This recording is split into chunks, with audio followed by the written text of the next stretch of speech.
A traumatic brain injury, or TBI, is a disruption of brain function caused by an external blow to the head. And when you hear that definition, you might think about sports and professional athletes, since it's the kind of injury we're used to seeing on the playing field. And this imagery has really come to define TBI in the public consciousness. I myself do research on TBI in retired and college athletes. I stood on a TED stage in 2010 talking about concussions in kids' sports. So, I have to say, as someone who researches and treats these injuries, I've been really gratified to see the growing awareness of TBI and specifically the long-term effects with them. Today, though, I would like to introduce you to a larger but no less controversial group of people impacted by traumatic brain injury who don't show up in the headlines. I've come to recognize these inmates and probationers as surprisingly among the most vulnerable members of society. For the last 6 years, my colleagues and I have done research that has completely changed the way we think about the criminal justice system and the people in it. It may change about what you think about these people too. So I'll start with a shocking statistic. 50 to 80% of people in criminal justice have a traumatic brain injury, up to 80%. In the general public, in this room for example, that number is less than 5%. And I'm not just talking about getting your bell rung. These are the types of injuries that require hospitalization. Most of them are the product of physical assault, and some of them are actually sustained in jail. All these numbers are even higher among women in criminal justice. Almost every single woman in the criminal justice system has been exposed to interpersonal violence and abuse. More than half of these women have been exposed to repeated brain injuries. In this way, these women's brains look like the brains of retired NFL players, and they'll likely face the same risks of dementing diseases as they age.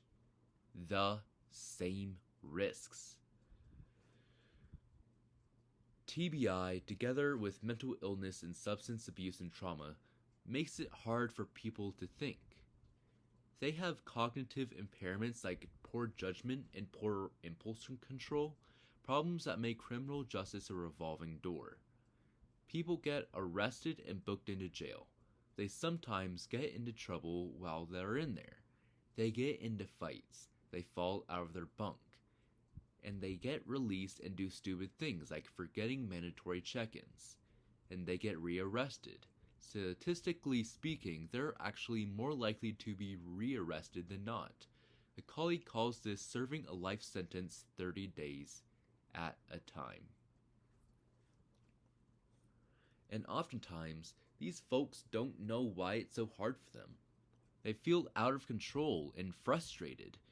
So knowing that TBI is at the root of so many of these challenges, the mission for a group of us in Colorado has been to disrupt that cycle, to jam the revolving door. So working together with my state and local partners, we crafted a plan to meet everyone's needs. The system, the inmates and probationers, my graduate students. In this program, we assess how each person's brain works, so we can recommend basic modifications to make this system more effective and safer. And here, when I mean safer, I mean safer not only for inmates, but also safer for correctional staff. In some ways, this is a simpler approach. We're not treating the brain injury, we're treating the underlying problem that gets people into all this trouble in the first place. We do quick neuropsychological screening tests to identify strengths and weaknesses in the way an inmate thinks. Using that information, we write 2 reports. One, a report for the system with basic recommendations on how to manage that inmate. The other is a letter to the inmate with specific suggestions for how to manage themselves. For example, if our test results suggest that a probationer has a hard time remembering the things they hear, that would be an auditory memory deficit. In that case, Our letter to the court might suggest that the probationer get handouts of very important information. And our letter to that probationer would say, among other things, that they would carry a notebook to record that information for themselves. Now, most importantly, is that I pause here to be very clear about one point. This program does not minimize responsibility or make excuses for anyone's behavior. This is about changing long-standing negative perceptions and building self-advocacy. It's actually about taking responsibility. The inmates move from "I'm a total screw-up, I'm a loser" to "here's what I don't do well, and here's what I have to do about it." And the system comes to see an inmate's problematic behavior as the things they can't do versus things they won't do. And that change, seeing behavior as a deficit rather than outright defiance, is everything in these settings. We hear from inmates around the country and they write, and more than anything, they want to know how to help themselves. This is an excerpt from a letter from Troy in Virginia, an excerpt from a 50-page letter, and he writes, "Can you tell me what you think of all the head traumas I've dealt with? What can you do? Can you help me?" Closer to home, we have thousands of stories like this, and smart stories. Stories that have a great outcome. Here's Vinny. Vinny was hit by a car when he was 15, and from that moment forward, spent more time in jail than in school.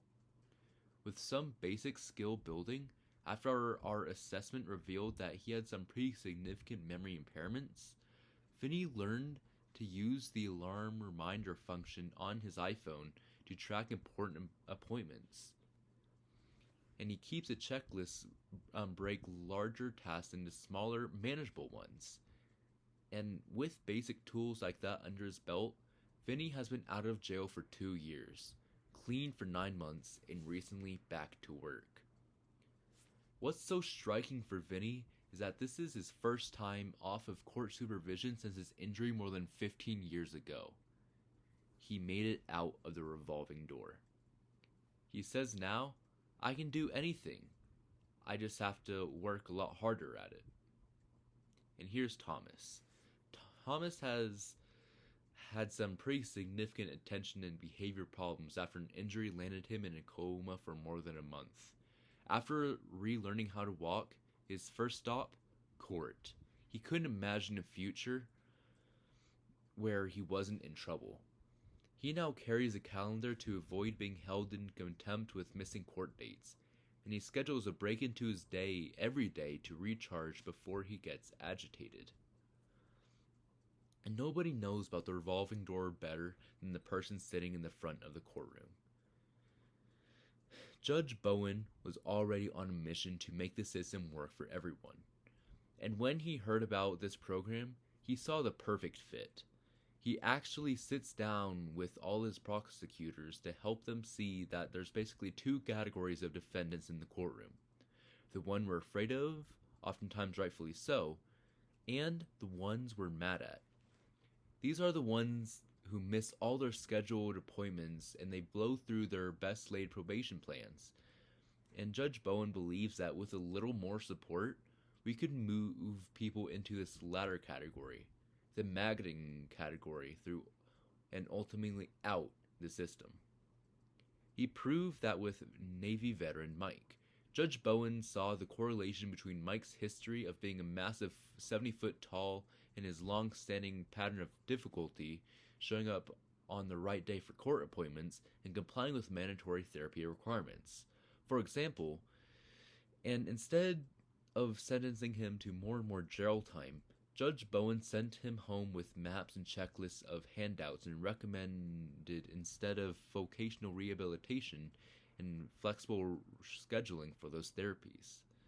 And this, with those supports, Mike's back to work for the first time since his injury while he was in service. He's repairing relationships with his family. And last month, he graduated from Judge Bowen's veteran court. So, the system sees all these people differently. And when you meet them in the community, I hope that you see them differently too. Thank you.